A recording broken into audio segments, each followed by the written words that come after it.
Hi friends, Mindy here. I have a process video for you today. I'm going to be working on day 5 of Subject to Change from Bythewell4God. I'm just quickly pulling out my little flashcard there, and I have this page from a hymnal, which is the song Great is Thy Faithfulness, that I want to use today. And I think at this point that I'm going to try this on this yellow paper, and then right at the last minute I change. This is why it's never good for me to try to plan this before I start filming, because I always end up changing my mind. But anyway, I have this idea, and I've used it before in art journaling and my junk journals and stuff.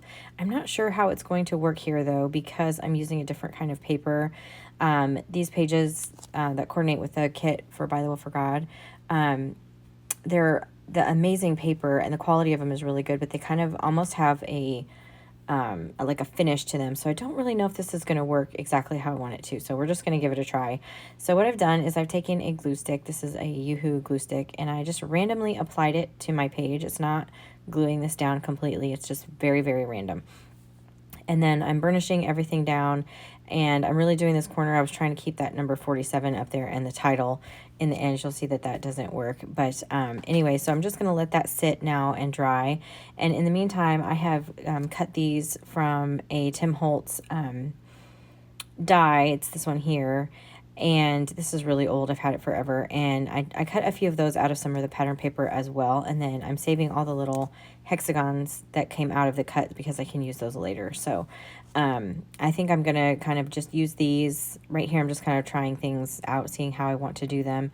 And I'm not really sure. It's just kind of blending in a little bit more than I want to. So I'm going to kind of go back and forth between some of these elements. And so one of the other things that I want to use is this 3D texture fade from Tim Holtz as well. It looks like a doily. So off camera, I just went and used some craft cardstock, and I embossed that. And now I'm just going to cut out around that. So, and I'm going to create a pocket out of this. So you can kind of see the embossing when you have it up close, but I wanted to really make that stand out some. So what I'm going to do is I'm going to use my, this is my archival ink in ground espresso. Just going to go around the edges of this just to help that pop a little bit. And because I'll be distressing all of the pieces really that go on this page today. And then this is a tempera paint stick. This is actually a kid's art supply, but they work great for stuff like this. And so because it's really thick, so I can basically just, it's almost like, you know, chapstick. I'm just rubbing it over the raised parts of this just really, really roughly. I'm trying, you know, make sure I don't get it down in the recesses of this die or of this embossing folder, and it just trying to bring out some of the detail of the texture fade. It doesn't bring it all out. It's still kind of distressed a little bit, but it just gave it a little bit more dimension, which is what I was really looking for. I didn't want, I wasn't looking for a perfect way to do that. There's other ways to make that happen. But this is just kind of what worked for me here. So I'm just, again, just really lightly just hitting the high points of all of this. You could do this with an ink pad or whatever, but I really wanted to have that bright white on there. And so I'm just kind of going through, catching some areas where I may have missed it a little bit. And I did get a little bit in some of the recessed areas, but it's no big deal. So, and this is how it's going to look as the pocket on my page. But I really wanted to kind of change the color. So I have this coffee. This is really strong coffee that's in a spray bottle. And I'm just going to spray it onto this this craft cardstock. And I was hoping that it was going to kind of pool and create some interest in there like a Just Dress oxide would do. But it just did not do that. And so I was afraid to go in with an oxide spray or anything because I didn't want it to change the color of the white paint. So I just left it for now, just set it to the side to dry. It does make it a little bit darker, which is fine, but it didn't really do the pool that I wanted it to, but that's okay. So here I'm going to try and do this technique with my paper here, and you can see only parts of it are glued down. So it's supposed to kind of do what it's doing over there on the right, where part of the page sticks down and it just kind of fades into the background. It ended up being just kind of a really big chunk down the middle. I couldn't get to the center parts to really full it. And I don't know if I just maybe put too much glue down or if it's just the way that the paper was, or, you know, the background that I was trying to work on.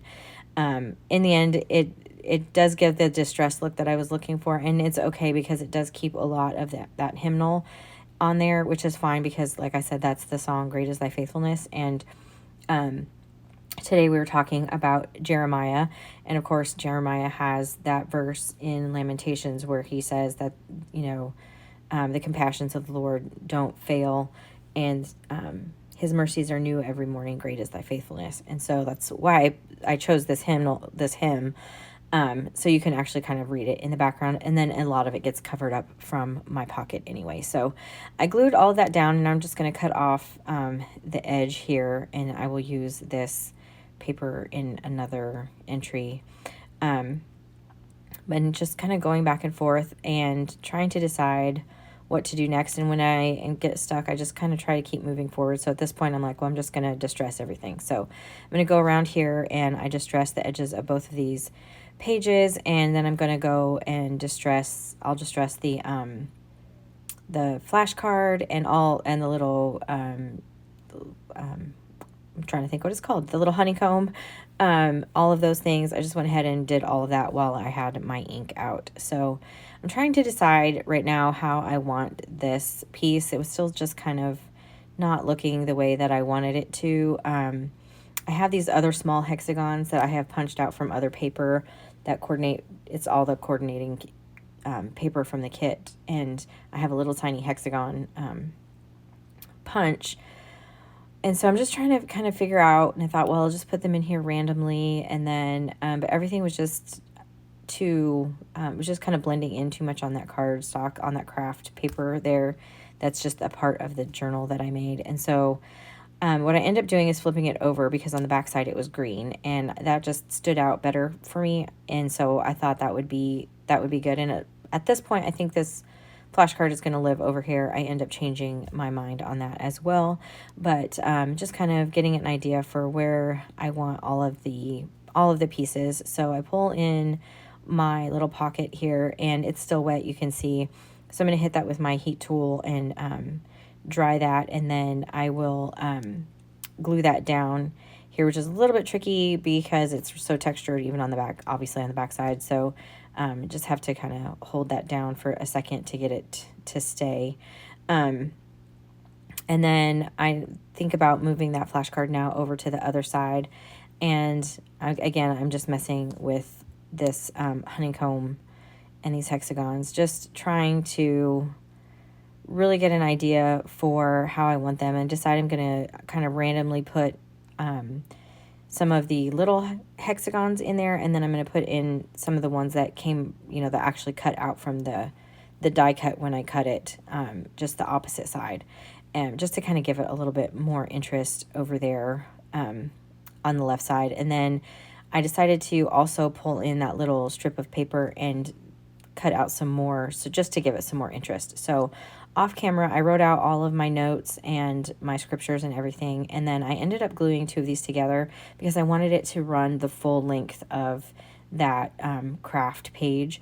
So I needed it to be a little bit longer, so I was able just to overlap them, and then I'll just glue this all down as one piece. And when I was writing out the scripture over there, I had this laying on the left side there, so I could kind of write around it, if that makes sense, so that it kind of looks all like it's more, more cohesive that way. So I just have to make sure that when I glue it, I'm getting it kind of back where I had it when I was writing. And then I just, I'm going to hold that down for just a second. And then I will go back through and add all of those little hexagons. And again, I'm just going to add them back in really pretty randomly. So some of them are going to be the full size ones. And then that punched out when I punched the die. And then I have some just yellow ones that are going to go in there, and then the ones that came on that other pattern paper as well. And so with those, I'm just going to try to kind of center them in there. There's like a ridge around. It's kind of hard to see it in the camera here, but I just liked the different dimensions of all of that. And then I decided to add a couple, just for continuity, onto my little flashcard, just to give it some more interest. I'm just going to overlap those here, and this piece is going to go up on that right side.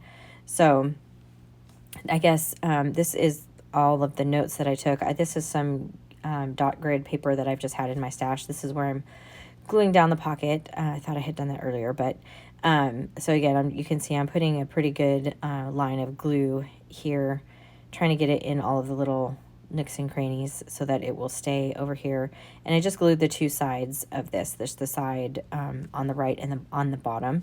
And then that way my little card with all the scriptures and my notes on there can slide down in there. And I don't like this one little section where I just dressed this. It just didn't really turn out the way that I wanted up there in that top right corner. So I'm just going to cover that with a hexagon. And then from there, I decide that it just needs a little bit more interest. And I have this section that I cut off from the left side. So I'm actually going to flip this over now because it will stand out better, the yellow. And I'm just going to tuck this behind here just for a little bit of interest and to bring that pattern over to the right side as well. And you can see I'm just trying to figure out which way I want to put this. And I'm going to cut off the little sections that are kind of sticking out. So I just have the 3 hexagons here, and I'm just going to glue that down just right around that hexagon that I had already glued down. And then I have one more of those little tiny ones that I'm going to pop in there as well. I'm just going to glue down my little flashcard here, kind of at an angle. I just like things kind of angled like that. I don't know why I always do that. I just do. But and then again, here's where I'm going to add that other little tiny one on this side. And then I'll go in and trim off all of the excess pieces that are kind of hanging off everywhere down at the bottom on this left side, and then also on that right hand page as well. And then I tossed my little card back in here, and I need to indicate that this is day 5, so I'm going to pull out the alpha tiles. I'm going to use the yellow ones, and I just spelled out day 5 down there, and then I realized I forgot to trim this little top section here. And then every time I trimmed it, I went back through with the distress ink just to make sure everything was really cohesive. And that is pretty much it for me. So if you like this video, I would appreciate it if you gave it a thumbs up. Subscribe to my channel if you haven't already. And until next time, bye.